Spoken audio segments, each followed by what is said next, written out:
자, 오늘은 우리가 공방전이라는 작품을 배워볼 건데요. 이 작품은 우리 친구들이 배우게 될 고전 산문 중에서도 난이도가 매우 높은 작품이라고 할 수 있어요. 일단 이 작품은요, 돈을 의인화해서 쓴 작품인데요. 갈래가 좀 되게 특별해요. 가전체 소설이라고 해서 가짜 전기의 문체 소설이거든요. 왜 가짜 전기냐라고 하면 사물을 의인화한 전기 형식이어서 되게 특이해요. 그래서 여기서는 돈을 의인화해서 마치 하나의 인물처럼 만든 다음에 그 인물의 이제 출생부터 죽음까지의 일대기를 그려내는 전기입니다. 전기. 여러분 위인전 들어봤죠? 그 전기예요. 그래서 공방전 말고도 수를 의인하고 있는 국순전이나 국선생전 같은 것도 있고요. 일단은 유명하고 이제 우리 친구들이 많이 배우는 작품은 공방전, 국순, 국선생전 이 정도 보면 좋을 것 같아요. 고려시대에 창작이 됐는데 이 작가인 임춘이 이제 귀족의 후예였어요. 근데 이제 좀 가난한 귀족 집안이어서 좀 죽을 때까지 조금 불우하게 살다가 죽은 그런 인물이어서 이 가난한 집안의 출신으로서 약간 이제 돈을 어떻게 생각하는지에 대해서 우리가 이 작품을 읽으면은 조금 알 수 있겠죠. 자, 한번 우리가 읽으면서 정리를 해보고 또 어려운 말들이 많아요, 여러분. 그 쌤이 이제 그 어려운 말들을 친구들이 정리할 수 있도록 미리 다 적어놨거든요. 근데 여러분 이거를 막 받아 적으려고 하지 말고 일단 쌤 설명을 다 들은 다음에 영상 멈추고 나중에 어휘를 정리해도 좋을 것 같아요. 공방의 자는 관지이다. 공방이란 구멍이 모가나게 뚫린 돈, 관지는 돈의 꿰매를 뜻한다. 그래서 여러분 지금 처음부터 이렇게 인물 설정을 들어가고 있죠. 공방은 바로 돈입니다. 근데 이 관지라는 거는 뭐냐? 애들이 꿰는 거. 이렇게 여러분 옛날에 우리가 이렇게 엽전이라고 해서 이렇게 동그라미 안에 네모 뚫려 있었던 거 알죠? 여기다가 이렇게 쇠로 이렇게 해가지고 이거를 여러 묶음을 이렇게 갖고 다녔단 말이에요. 그래서 그걸 지금 묘사하고 있는 거예요. 자, 공방의 조상은 일찍이 수양산 속에 숨어 살면서 아직 한 번도 세상에 나와서 쓰여진 일이 없었다라고 돼 있죠, 여러분. 자, 이게 무슨 말이겠어? 아, 옛날만 해도 돈이 따로 있지 않았다라는 얘기를 하는 거겠죠, 그쵸? 그래서 돈이 처음부터 있었던 건 아니고 우리 처음에는 막 물물 교환하고 그러잖아요, 그쵸? 그래서 예를 들면 조금 귀하게 여겼던 물건으로 서로 교환하거나 아니면 그것을 마치 화폐처럼 쓰거나, 그쵸? 자, 그는 공방이죠. 처음 황제 시절에 조금 조정에 쓰였으나 워낙 성질이 굳세어 원래 세상 일에는 그단지 세련되지 못했다. 자, 여러분. 황제는요, 이제 헌원씨라는 고대 전설 속의 이제 왕을 말하는 거예요. 그래서 이 시절에는 조금 조정에 쓰였으나 이때 막 돈이라는 걸 처음 만들어서 시도를 했던 거죠. 근데 성질이 워낙 굳세어 원래 세상 일에 그다지 세련되지 못했다라는 거는 아직은 사회에서 널리 쓰이지 않았다. 라는 얘기를 이렇게 돌려 말하는 거예요. 여러분 이게 공방전 같은 가전체 소설은 진짜 완전 수수께끼예요. 이걸 다 풀어내야 돼요. 어느 날 황제가 상공을 불러 그를 보았다. 상공은 한참 들여다보고 나서 말한다. 이는 자 이제 그 공방을 말하는 거였죠. 산과 들의 산야가 산과 들이거든요. 산과 들의 성질을 가져서 쓸만한 것이 못 됩니다. 그러나 폐하께서 만일 만물을 좋아하는 풀무나 망치를 써서 그 때를 긁어 빛이 나게 한다면 본래의 바탕이 차차 드러날 것입니다. 라는 거죠. 자, 여러분 이게 바로 뭐야?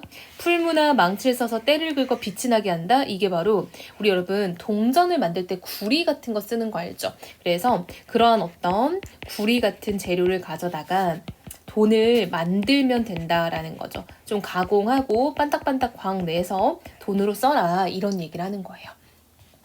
원래 왕자란 모든 사람으로 하여금 올바른 그릇이 되게 해야 하는 겁니다. 원컨대 폐하께서는 이 사람을 저 쓸모없는 완고한 구릿에 함께 내버리지 마소서라고 했죠. 이 사람은 누구예요? 공방이죠. 이리하여 공방은 차츰 그 이름이 세상에 나타나기 시작했다. 즉 돈이 유통되기 시작했다라는 겁니다. 화폐의 유통이라고 보면 좋겠죠. 그 뒤에 일시 난리를 피하여 강가에 있는 숯 굽는 거리로 옮겨져서 거기에서 오래 살게 되었다. 그의 아버지 천은 주나라 제재로서 나라의 세금에 관한 일을 맡아 처리하고 있었다. 자, 여러분 아버지 천도요.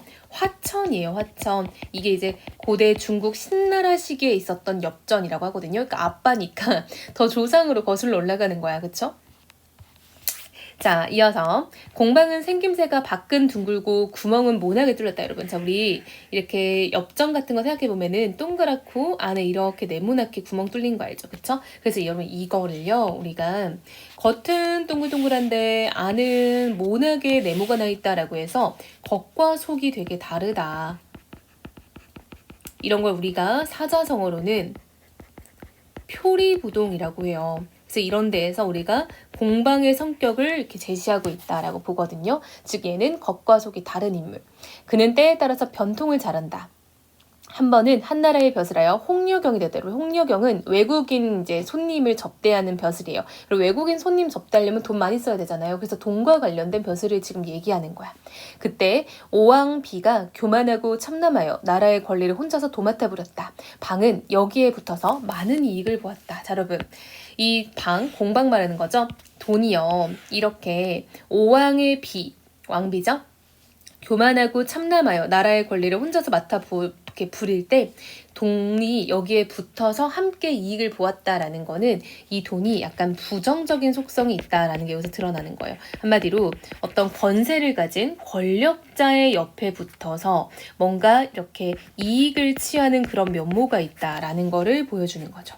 무제 때에는 이거 이제 전한의 황제예요. 온 천한의 경제가 말이 아니었다. 나라 안에 창고가 온통 비어 있었다. 임금은 이를 보고 몹시 걱정했다. 공방을 불러 벼슬을 시키고 부민후, 여러분 이 부민후는 백성을 이제 풍요롭게 하는 그런 부서거든요. 지금은 따지면 민생 안정과 관련된 그런 벼슬이에요. 부민으로 삼아 그의 무리인 염철승, 근과 함께 조정에 있게 했다. 여러분 염철승은요 소금과 철을 담당하는 승려가 아닌데 그쵸? 승상입니다. 승상. 그러니까 벼슬이죠. 그쵸? 자, 여러분 소금과 철을 담당하는 승상인데 이 소금과 철이 그 당시에 매우 귀했어요. 그래서 이게 매우 귀한 그런 것들이기 때문에 마치 화폐 비슷한 역할을 했던 거예요.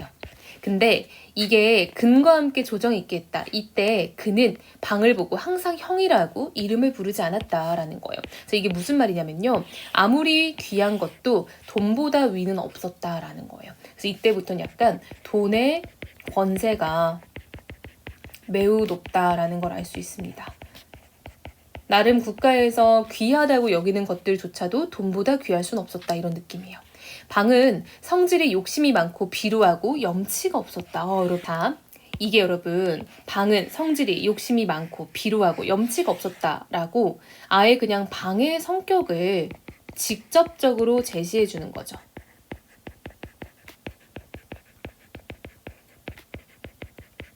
자, 이런 걸 우리가 소설에서는 말하기 기법이라고 해서 텔링 기법이라고도 하고요. 말하기 기법이라고 당연히 할 수 있고요. 혹은 성격을 그냥 짧게 딱딱 제시해준다. 요약적 제시라고도 할 수 있습니다. 자, 그런 사람이 이제 재물을 맡아서 처리하게 되었다. 그는 돈의 본전과 이자의 경중을 다는 법을 좋아하여 나라를 편안하게 하는 것은 반드시 질그릇이나 쇠그릇을 만드는 생산 방법에만 있는 것이 아니라고 생각했다. 그는 백성으로 더불어 한 푼 한 리의 이익이라도 다투고 한편 모든 물건의 값을 낮추어 곡식을 몹시 천한 존재로 만들고 딴 재물을 중하게 만들어서 백성들이 자기들의 본업인 농업을 버리고 산농공상의 맨 끝인 장사에 종사하게 했다. 자, 여러분 이거 다 뭡니까? 다 이 부분은 약간 공방의 부정적인 면모를 이야기하는 부분이죠. 전체 다 현관표 이렇게 쌤이 박스를 쳐볼게요. 다치기 힘드니까. 자, 여러분 이 부분이 바로 돈의 폐단이 나타나고 있는 부분입니다.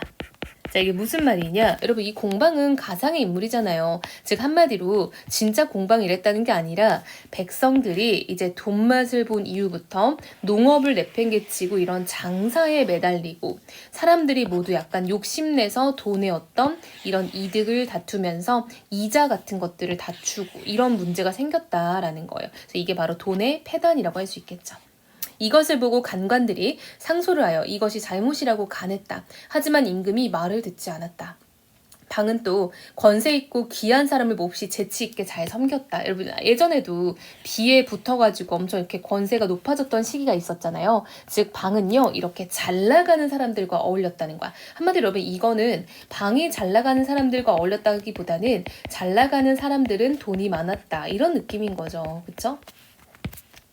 그러니까 이게 진짜 수수께끼처럼 풀어내야 되는 거예요. 그쵸?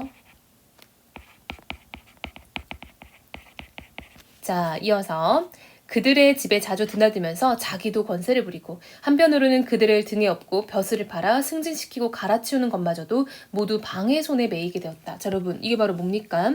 즉 이제 돈을 가지고 벼슬을 팔고 승진시키고 갈아치우는 것도 다 돈과 관련돼 버렸다는 거죠. 이런 거 우리 뭐라고 해요? 그쵸? 이렇게 매관매직이라고 하잖아요. 그쵸?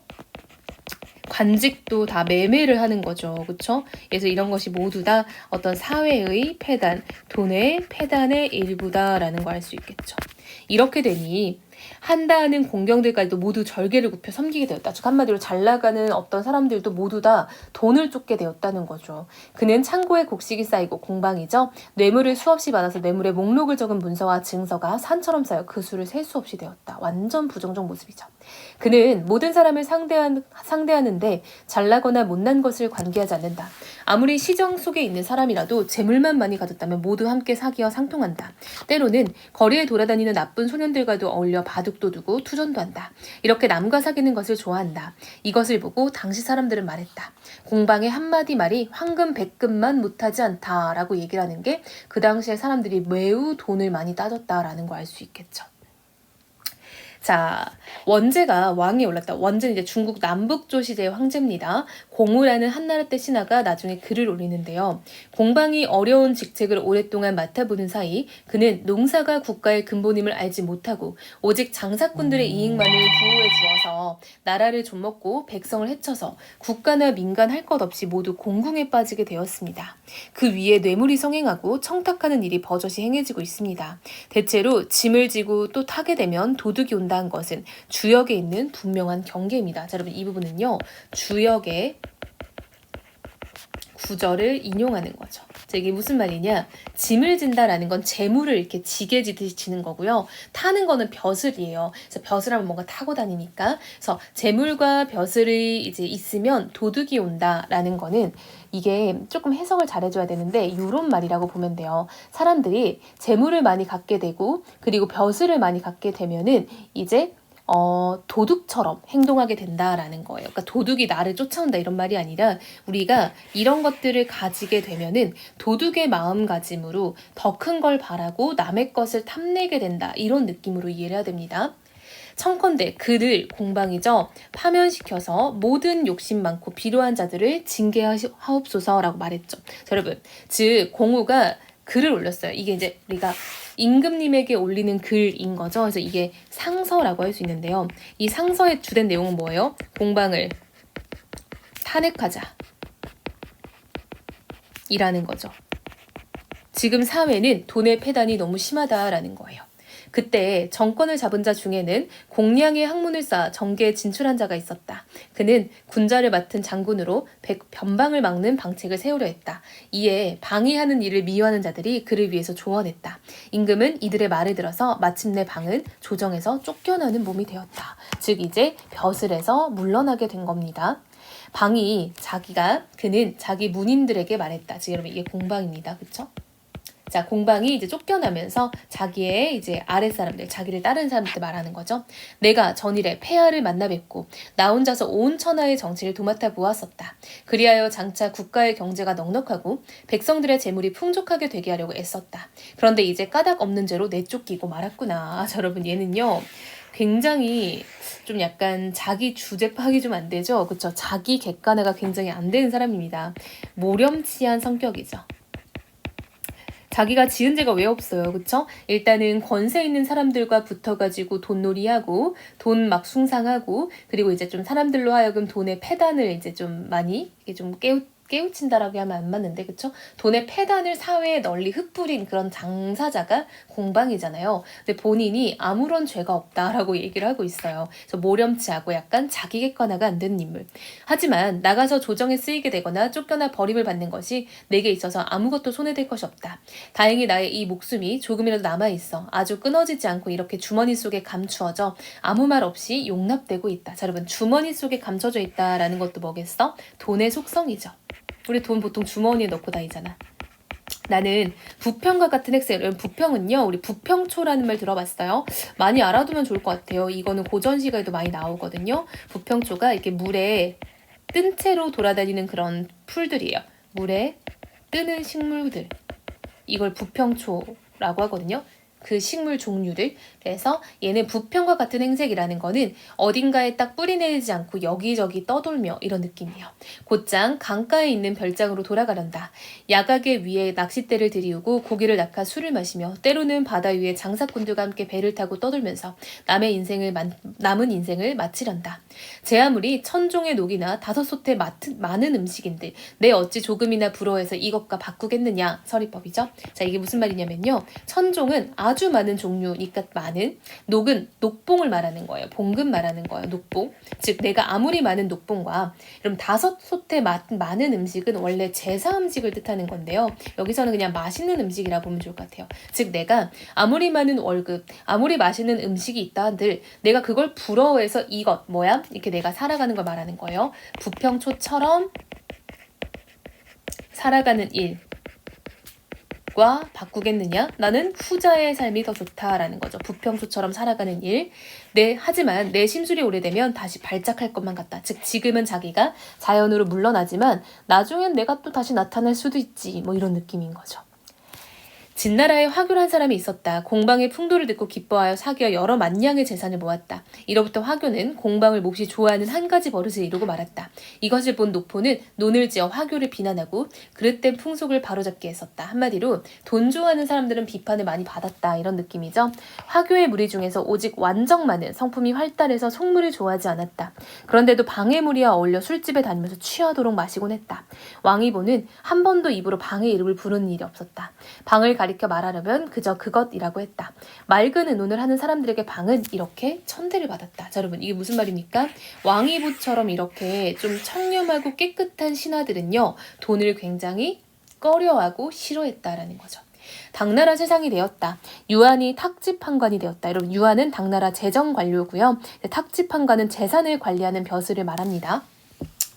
당시 국가의 재단이 넉넉지 못했다. 그는 다시 임금께 아뢰어 공방을 이용해서 국가에 쓸 재물을 여유 있게 하려고 했다. 그가 임금에게 아뢰는 말은 식화지라고 해서 이게 이제 재정과 관련된 기록이거든요. 이곳에 실려 있대요. 한마디로 나라가 어려울 때는 공방을 부르자라는 말들이 나왔다는 거예요. 그러나 그때 방은 죽은 지 이미 오래였다. 다만 그의 제자들이라면 여러분 다 돈이겠죠. 그쵸? 공방의 후예들이니까 약간 다 돈을 말하는 겁니다. 사방에 흩어져 살고 있었다. 이들을 돈을 국가에서 불러서 공방 대신으로 쓰게 되었다. 이리하여 공방의 술책이 개원 천보 사이에 크게 쓰였고 여러분 개원 천보는요. 당나라 현종 때 연호예요. 한마디로 현종의 어느 시기에 돈이 크게 쓰이게 됐다는 거죠. 심지어 국가에서 조서를 내려 방에게 조의대부 소부승을 추증하다라는 건 여러분 죽은 후의 벼슬 높여주는 거예요. 한마디로 지금 송나라 이후가 됐을 때 그쵸? 송나라한다. 쌤이 잘못 말했죠? 당나라 이후가 됐을 때 이제 그 공방의 어떤 제자들이 다시 세상에 나오면서 공방의 이런 벼슬도 높아졌다라는 거죠. 자, 그리고 이제 송나라입니다. 남송 신종조 때에는 왕한석이라는 송나라의 어떤 정치가예요. 이 사람이 정사를 맡아 다스렸다. 이때 여해경도 불러서 함께 일을 돕게 했다. 이들이 청묘법을 처음 썼는데 이때 온 천하가 시끄러워 아주 못 살게 되었다. 여러분 소식이 소동파예요. 시인입니다. 많이 들어봤죠. 이것을 보고 그 패단을 혹독하게 비난하여 그들을 모조리 배척하려 했다. 그러나 소동파도 도리어 그들의 모함에 빠져서 쫓겨나 자신이 기양을 가게 되었다. 이로부터 조정의 모든 선비들은 그들을 돈이죠. 감히 비난하지 못했다. 자, 여러분 이제 무슨 느낌이에요? 자, 당나라 때 돈이 많이 쓰이기 시작하더니 송나라부터는 이제 거의 아무도 못 건드리는 느낌으로 다시 부상하고 있죠. 사마광이라는 북송의 정치가가 정승으로 들어가자 그 법, 청묘법이죠. 우리 앞에서 봤던 거죠. 청묘법을 폐지하자고 아뢰고 소식을 천거하여 높은 자리에 섰다. 이로부터 공방의 무리는 다시 돈이죠. 공방의 무리는 차츰 세력이 꺾여 다시 강성하지 못했다. 한마디로 여러분 돈이 다시 떡상했다가 떡락하는 그런 과정입니다. 자, 생략 조금 있고요. 사시는 말한다. 여러분 이게 진짜 중요한 부분이에요. 자, 사신은 말한다. 형광펜 별표 3개 쳐다볼게요. 자, 그러면 이 사신이라는 건요. 가전체 소설의 약간 시그니처예요. 전형적 특징입니다. 우리 시그니처라고 말하면 친구들 한 번에 알아들을 것 같아요. 그쵸? 즉 이게 거의 모든 가전체 소설에 다 있고요. 이게 이제 약간 서술자의 평가에 해당하는데 이거는 거의 작가의 대리인이라고 봐도 무방할 정도로 작가의 가치관이 드러나는 부분이다라는 거예요. 이건 여러분 원래 우리가 그 사기라는 역사책 알아요? 그쵸? 사기라는 역사책에 열전이라는 이 전기를 모아놓은 곳에 보면은 여기에서 이 형식을 많이 써요. 이렇게 평가하는 부분이 들어가거든요. 그래서 그거를 지금 본따서 썼다라고 보면 좋을 것 같아요. 자, 남의 신하가 된 몸으로 두 마음을 품고 큰 이익만을 쫓는 자를 어찌 충동된 사람이라고 하랴. 서리법이죠. 공방에 대한 얘기죠. 공방이 올바른 법과 좋은 주인을 만나서 정신을 집중시켜 자기를 알아주어서 나라의 은혜를 적지 않게 입었었다. 그러면 의당, 국가를 위하여 이익을 일으켜주고 해를 덜어주어서 임금의 은혜로운 대우에 보답했어야 했다. 그런데도 도리어 비를 도와서 아까 그 우리 오나라 비 있었죠? 나라의 권세를 한 몸에 독차지해가지고 심지어 사사로이 당을 만들기까지 했으니 이것은 충신이 경계밖에 사김이 없어야 한다는 말에 어긋나는 것이다. 여러분, 경계밖에 사김이 없어야 한다라는 거는 자기의 어떤 그런 범위 외의 사람들과 너무 교류하면 안 된다 이런 느낌인 거예요. 공방이 죽자 남은 무리들은 다시 남송에 쓰였다. 집정한 권신들에게 붙어서 그들은 도리어 정당한 사람을 모함하는 것이다. 자, 여러분, 이때도 지금 돈의 폐단이 계속되고 있는 거 보이죠? 자, 이것도 다 돈의 폐단이잖아요. 그쵸? 집정한 권신들한테 붙어가지고 정당한 사람 모함하고 비록 길고 짧은 이치는 저 명명한 가운데 있는 거지만 만일 원제가 일찍부터 공우가 한 말을 받아들여서 이들을 일조에 모두 없애버렸다면 이 같은 후환은 없었을 거다라는 거야. 여러분, 서술자 굉장히 강경하죠. 지금 뭐라고 하냐면요. 이게 서술자의 주장이에요. 작가의 주장이라고도 할 수 있겠죠. 자, 뭡니까? 돈을 애초에 없앴어야 된다라고 하는 거죠. 돈을 제거했어야 하는데 그것을 못해서 지금까지 고생하는 거다 이렇게 말하는 거예요. 그런데 다만 이들을 억제하기만 해서 마침내 후세의 패단을 남기고 말았다. 그러나 대체 실행보다 말이 앞서는 자는 언제나 미덥지 못한 것을 걱정하지 않을 수가 없다라고 해서 마지막에 돈에 대해서 굉장히 부정적인 평가를 하면서 글을 마무리 지었다라는 거 알 수 있겠죠. 자, 우리 그럼 다시 돌아와서 작품 개관 볼게요. 자, 일단 가전체 소설이어서 돈을 의인화한 인물이 등장을 하고요. 이런 걸 여러분 우리가 우의적이다 라고 합니다. 자, 우의적이라는 거는 돌려 말하는 기법을 말하는 거죠. 즉, 인간 세상의 이야기를 우화처럼 돌려서 표현하는 걸 우의적이라고 해요. 따라서 간접적이고요. 그리고 돈에 대해서 어떤 교훈을 전달하고자 하는데요. 이건 사회에 대한 어떤 비판적 의도도 있죠. 풍자적이다라고도 할 수 있겠죠. 자, 그럼 여러분, 당연히 주제는 돈의 폐단에 대한 비판이라고 정리할 수 있겠죠. 자, 여러분, 가전체 소설은요, 대체적으로 도입부, 그리고 전개, 마지막으로 사시는 말한다로 시작하는 비평 구간이 있어요. 이 비평 구간이 아까 쌤이 보여주었던 사시는 말한다 라는 시그니처 부분이죠. 그래서 이 부분이 우리가 가전체 소설에서 굉장히 중요하다라는 거 알면 좋을 것 같아요. 자, 여러분, 특히 또 여기서 우리가 알면 좋을게요. 돈에 대한 작가의 관점이 매우 부정적이죠. 근데 이런 관점이 직접적으로 드러나는 것 같아요? 간접적으로 드러나는 것 같아요? 약간 좀 마지막에 사시는 말한다 이런 부분은 조금 직접적 비판도 있죠. 그쵸? 그래서 이 작가의 관점이 굉장히 강하게 드러난다라는 것도 좀 체크해놓으면 좋을 것 같아요. 우리 친구들 이런 강한 거예요? 약한 거예요? 이런 거 많이 약하잖아요. 그쵸? 그래서 이렇게 정리를 해놓으면 좋을 것 같습니다. 자, 여러분, 오늘은 진짜 어려운 작품이 맞아요. 왜냐면 일단 말 자체가 어렵고 이게 사물을 의인화해서 쓰다 보니까 거의 모든 게 좀 뭔가 수수께끼처럼 두루뭉술하게 적힌 게 되게 많잖아요. 그래서 우리 친구들이 충분히 어려워할 만한 거다라고 쌤도 생각을 하고요. 그래서 그런 부분을 잘 정리하면서 읽으면 좋을 것 같아요.